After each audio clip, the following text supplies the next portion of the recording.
To my YouTube channel this side Jo Sharma as usual. Last video में हमने जाना था स्पिरिचुअलिटी क्या है, उससे रिलेटेड मिथ्स क्या है।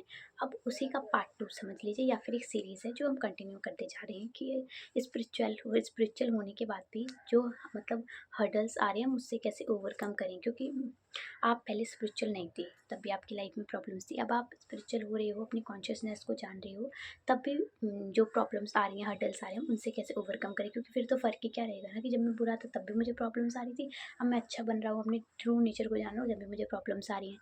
तो इसके लिए आज ये वीडियो मैंने आपके लिए बनाया है। Please watch and tell me your experience. First point, ego feels threatened. होता क्या है, जब आप स्पिरिचुअल होते हैं, आप अपने आप को जान लेते हैं, जो आपका ट्रू नेचर है ना, जो यहाँ पे चल रहा है, आप इसको ना एक तरीके से इंट्रोस्पेक्ट कर रहे होते हैं कि हाँ ये चल रहा है, ये चल रहा है, ये चल रहा है। तो ना जो आपकी ओल्ड हैबिट्स है ना, या फिर जो ओल्ड इमोशंस है, जिससे आप मतलब बेसिकली जो आप ज़्यादा यूज़ कर रहे हो, आप ना उनको छोड़ने लगते हो या फिर उनका कम यूज़ करने लगते हो ना, तो वो चीज़ ना आपको बार बार ट्रिगर करती है, बार बार फ्लैश मोड में ना आपके सामने आती है कि ये चीज़ है, ये ऐसे करो, वो करो। तो उस चीज़ को आप नहीं करते हो, तो बेसिकली वो पॉइंट है, वो आपको ना एक तरीके से ना वो इमोशंस होते हैं जो मतलब काफ़ी लंबे टाइम से यूज़ हो रहे होते हैं, जो या फिर जो अटैच हो चुके होते हैं जिससे आपका माइंड, तो वो चीज़ ना आपके सामने ना बार बार फ्लैश होती है, ठीक है। तो उस वो चीज़ ना आपको ना ट्रिगर करती है अंदर ही अंदर। तो पहली चीज़ तो ये चीज़ ना आपके साथ कम हो जाती है, ठीक है। दूसरी चीज़ है अवेयरनेस एक्सपोज सप्रेस्ड इमोशंस। जब आप अवेयर होते हैं ना, तब आप जो आपके बहुत ज़्यादा सप्रेस्ड इमोशंस थे ना, वो ना बाहर आते हैं। बहुत ट्रॉमा होता है जो आप होल्ड करके बैठे होते हो, वो ना सरफेस लेवल पे आता है और ना आपको बार बार हर्ट करता है कि देखिए ये हुआ था, ये हुआ था। बट आप जब स्पिरिचुअल हो जाते हो ना, तो आप उस कंडीशन में ना उन ट्रॉमास को ना छोड़ रहे होते हो, उस चीज़ को फॉरगिव कर रहे होते हो, या फिर जर्नी को आगे कर रहे होते हो। बिकॉज आपकी सोल एक कर्मा लेकर आई है, एंड उस कर्मा को पूरा करने के लिए आपको बहुत सारी चीज़ें खुद सेक्रीफाइस करनी होंगी। आपको फॉरगिव करना होगा, ताकि वो जो कार्मिक अकाउंट है वो वहीं पे ख़त्म हो, एंड आप एक न्यू जर्नी स्टार्ट कर सकें। तो वो जो इमोशंस है ना, वो ना आपको बार बार ना रिपीट ना हो, और आप खुद उसको ब्रेक करें, उसके लिए ना एक करेज चाहिए। एंड ये जब इस जर्नी में होंगे ना, तो ऐसा बहुत बार हुआ कि आपके जो बहुत ज़्यादा जो आपने होल्ड करके बैठे थे ना, वो सामने आएंगे, और आपको उन चीज़ को डील करके उन्हें फॉरगिव करना पड़ेगा, एंड उस जर्नी को वहीं पे ख़त्म करना पड़ेगा। तीसरा पॉइंट है ग्रोथ डिमांड्स रिस्पॉन्स। जब आप ग्रो कर रहे होते हो ना, तब आप ना बहुत सारी चीज़ें ना पीछे छोड़ रहे होते हो। लाइक पहली बात, स्पिरिचुअलिटी में क्या होता है, आप बेसिकली, मैं ये छोड़ने का हम नहीं बोल रही हूँ कि जो मटेरियलिस्टिक वर्ल्ड है उसे छोड़ रहे होते हैं। आप बेसिकली वहाँ पर रह के भी ना, वो लाइन है ना, मोह में रह के भी मोह को हराना है। आप उस लाइफ में रह के भी ना उनसे डिटैच रहते हो, उस चीज़ का बराबर यूज़ कर रहे हो, लेकिन उससे डिटैच हो। जब मान लीजिए फ़ोन है, मैं फ़ोन का डेली यूज़ कर रही हूँ, तो मुझे अटैचमेंट, मतलब एक काइंड ऑफ अटैचमेंट है, मेरा डेटा इसमें। लेकिन अगर ये खो जाता है, ठीक है, तो मेरे अंदर ये नहीं होना चाहिए मेरा फ़ोन खो गया, या और मेरा फ़ोन खो गया, अब मैं क्या करूँ, क्या करूँ, क्या करूँ, ये नहीं। बल्कि होना चाहिए कि चल ठीक है, ऐसा डेटा तो भाई था, डेटा सिक्योर रहना, या फिर जो भी मेरे मतलब पर्सनल जो मैंने सेव कर रखा होगा, वो चीज़ें नीडेड हैं, खो गई, ठीक है, हो गया, ओके। अब ये भाई नहीं, फ़ोन था, मैं रोने बैठ जाऊँ, मैं रोती रहूँ, ये वो ठीक है। मतलब वो जो डेस्परेट लेवल है ना, जो मतलब आपको एक फ्रिक्वेंसी पे जो हाई वाइब्रेशन पे जाना है ना, तो उसके लिए आपको लो वाइब्रेशन पे से ऊपर उठना पड़ेगा, और उसके लिए कुछ आपको काम करना पड़ेगा। तो मतलब डिटैच रहना, शांति से रहना, हाँ हुआ ठीक है। आप देखो सिचुएशन सेम होगी, लेकिन दोनों इंसान अलग अलग तरीके से लड़ रहे हैं। तो वो उनकी इस लेवल का गेम है सारा, कि एक बहुत ज़्यादा डेस्परेट हो रहा है उसी कंडीशन में, और एक हो रहा है जो बहुत आराम से चिल होकर उस चीज़ को एंजॉय कर रहा है यहाँ पे।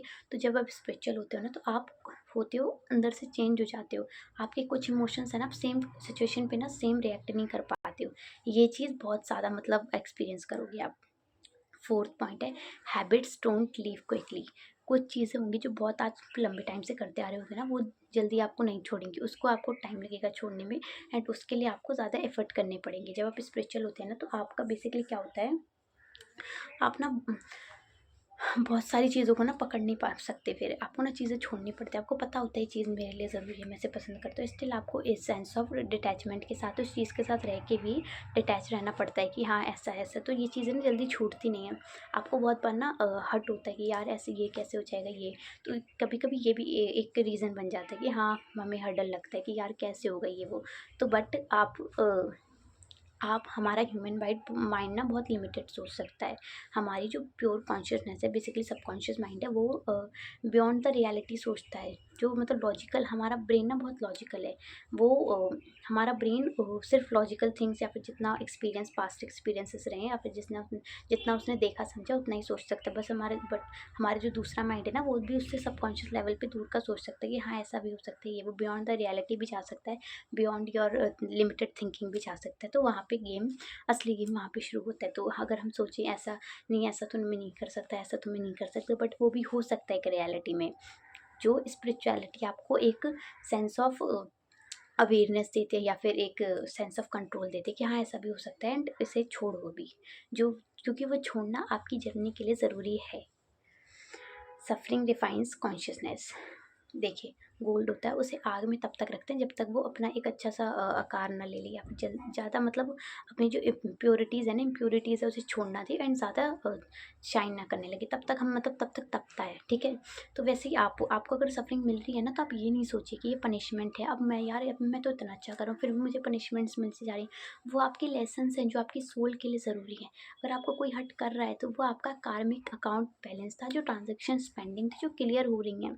आप ये सोचो कि अगर आप वहाँ पे रिएक्ट कर देते हो ना, तो वहाँ पे आप एक न्यू कर्मा जनरेट कर लेते हो, but at the same time you want to know that कि वहाँ पे वो चीज़ें लेट गो ज़रूरी है, but at the same time if you are trying to do that particularly, then it will hurt that particular time, because जो आपकी journey है ना, सोल जर्नी, वो डिफरेंट है, एंड वो different type of karma hold कर रही है। तो आपको डिफरेंट तरीके से रिएक्ट करना पड़ेगा। एंड फिफ्थ पॉइंट से, यू ट्रांसफॉर्म योर सेल्फ। जब आप चेन्नई में आते हो ना, आप खुद को चेंज कर देते हो। आप खुद को चेंज कर देते हो। आप 2 साल पहले खुद को देखना, 2 साल बाद देखना, जो डिफरेंस होगा ना, वो मास लेवल पे होगा यार। आप मतलब खुद को पहचान नहीं पाओगे कि ये क्या से क्या हो गया। जो 2 साल पहले मतलब मैं ऐसा था, मैं ऐसी थी, अब मैं ऐसी हूँ, मैं ये चीज़ें कर रही हूँ। You can't believe on yourself, and this is the true and the most important lesson और experience of that spiritual life और स्पिरिचुअल जर्नी। बिकॉज मैंने फील किया है, मैं ये नहीं कह रही मैं बहुत ज़्यादा हूँ, मैं हूँ, बट मैं हूँ, बहुत एक्सट्रीम लेवल की भी नहीं हूँ, बहुत लो लेवल की भी नहीं, बट मीडियम लेवल पे मैं हूँ। मुझे पता है मेरी लाइफ में कुछ चीज़ें क्यों हो रही हैं।